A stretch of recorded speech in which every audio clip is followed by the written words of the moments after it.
Rebonjour à toutes et à tous, je vous remercie si vous êtes avec nous depuis le début sur TV Finance ou si vous nous rejoignez. Et afin de continuer à vous éclairer sur l'actualité des marchés financiers, nous retrouvons tout de suite le Flash Marché d'Admirals, un Flash Marché signé Florent Dubreuil qui est analyste donc chez Admirals. Bonjour Florent. Bonjour Léon-Antoine, bonjour à tous les internautes. Bonjour, je vous remercie d'être avec nous ce matin et donc vous allez nous parler dans un premier temps du sujet qui nous anime donc tous depuis hier soir, c'est la publication par la Réserve fédérale américaine de sa feuille de route à moyen terme. Que devons-nous retenir de la conférence de presse de Jérôme Powell, Florent ? Eh bien, en effet, on va faire un retour ensemble sur la réunion qui s'est terminée hier soir.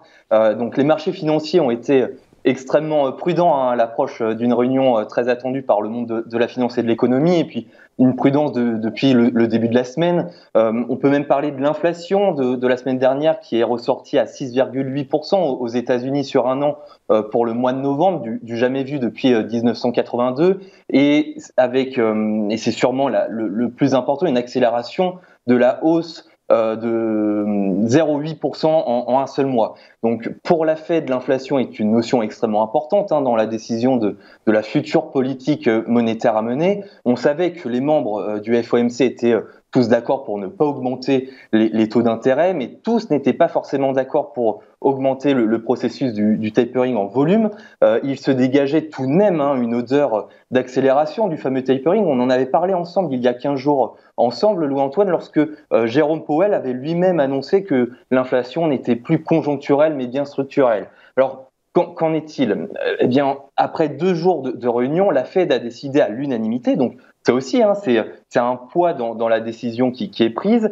Eh bien, ils ont décidé d'accélérer la réduction du programme d'achat d'actifs, ce fameux tapering, et la Fed avait décidé en novembre donc de lancer son tapering et de diminuer ses achats d'actifs de 15 milliards de dollars tous les mois. Hier soir, Jérôme Powell a indiqué que les achats d'actifs passaient à 30 milliards de dollars dès le mois de janvier, donc le double. Donc, pour aller un peu plus dans le détail, une réduction de 20 milliards de dollars sur les achats du Trésor et de 10 milliards sur les titres de crédit hypothécaire.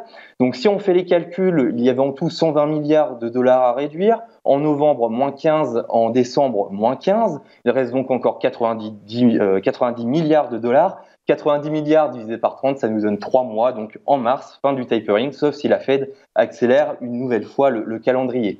Comme j'ai déjà dit ici, Jay Powell est un excellent équilibriste. S'il fait cela point par point, c'est pour ne pas provoquer un krach boursier, mais il a en tête quand même ce qu'on pourrait appeler la saison 3 de cette fabuleuse série, c'est la hausse des taux. Donc selon lui, la Fed ne doit pas maintenir des taux faibles alors que l'inflation est durable. Il veut se débarrasser le plus rapidement possible de ses achats d'actifs sans faire peur au marché. Et donc Jérôme Powell préfère enlever au fur et à mesure une quantité de dop pour que le marché puisse ne pas être en manque et durcir le ton au fur et à mesure. Les réactions hausse du dollar, bien évidemment, et baisse des monnaies européennes face au dollar pendant la conférence, mais seulement pendant la conférence, et c'est ça qui a été intéressant à voir, puisque les monnaies ont retrouvé leur niveau avant réunion. Les marchés US ont bien pris la nouvelle, puisque les indices ont clôturé à 1,63%, à plus 1,63% pour le Nasdaq 100, plus 1,08% pour le Dow Jones 30 et plus 2,15% pour le S&P 500. Le CAC 40 et le DAX 40 ont ouvert en hausse ce matin, donc le pari de ne pas brusquer les marchés semble réussi. Ok, super, merci. Donc on comprend, tout le monde sait que donc, les grandes banques centrales de la planète sont à la manœuvre actuellement, et c'est la Banque d'Angleterre, la BOE, qui doit communiquer aujourd'hui sur sa stratégie à moyen terme, sa stratégie de taux.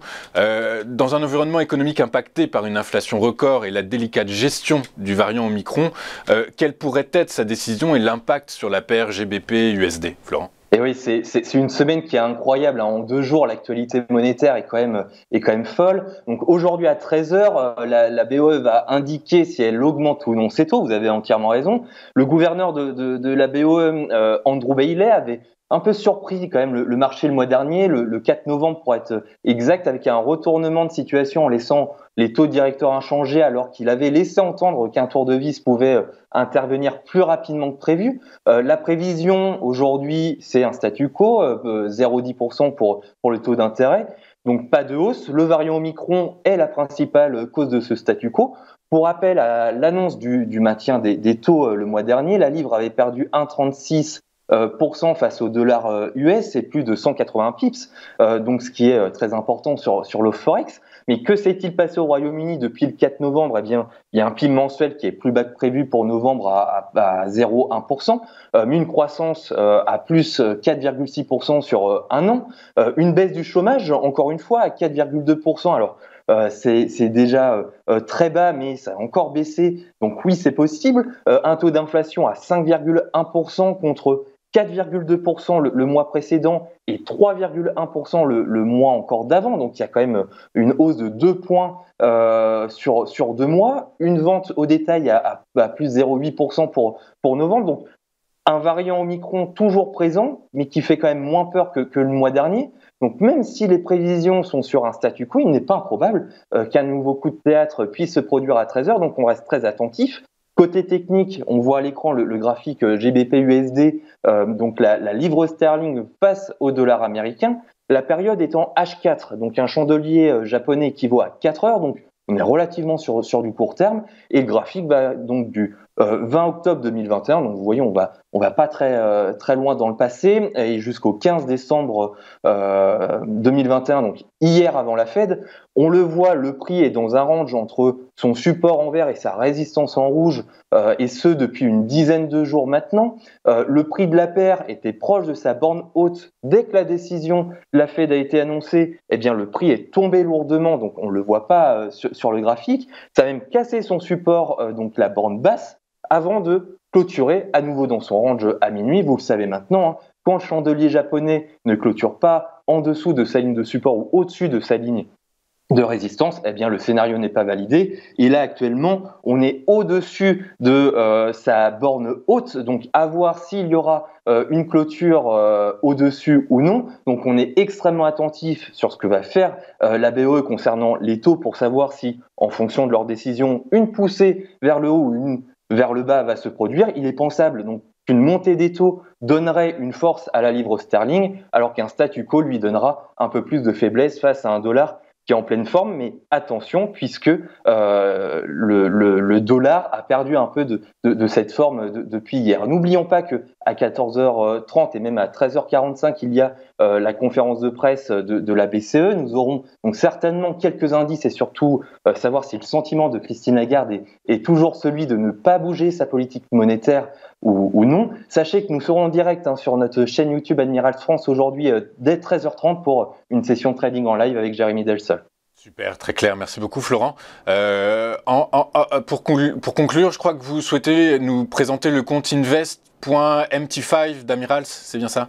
C'est exactement ça, lui, Antoine. Le invest.mt5 d'Admiral, c'est un compte titre, mais sans frais de garde. Donc, vous pouvez investir dans plus de 4500 actions et ETF dans le monde entier. Je fais un aparté sur les frais parce que c'est extrêmement important. Les frais sont faibles puisque l'achat d'actions aux États-Unis, vous avez un trade gratuit par jour, donc que ça soit un achat ou une vente. Et puis, si vous réalisez plus d'une opération sur une journée, vous serez facturé 2 centimes par action achetée avec un minimum de 1 dollar. Donc, je prends un exemple, vous achetez 10 actions IBM, vous ne payez rien parce que c'est votre opération gratuite. Vous faites un achat de 5 actions IBM puis de 2 actions Amazon, vous paierez seulement 1 dollar de commission pour les actions Amazon. Pour un achat d'actions en France et en Allemagne, vous avez également un trade gratuit par jour, toujours soit une opération à la vente ou à l'achat. Et puis, si vous en faites plusieurs, vous serez commissionné à 0,10% de la valeur avec un minimum de 1 euro. Je prends là aussi un exemple. Vous achetez 500 euros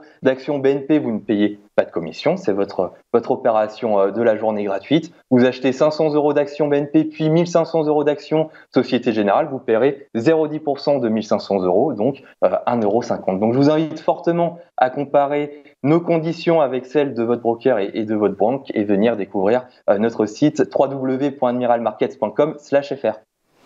Je vois que vous nous parlez du secteur bancaire. Est-ce que dans cet environnement de hausse de taux, c'est un secteur que vous regardez de très près?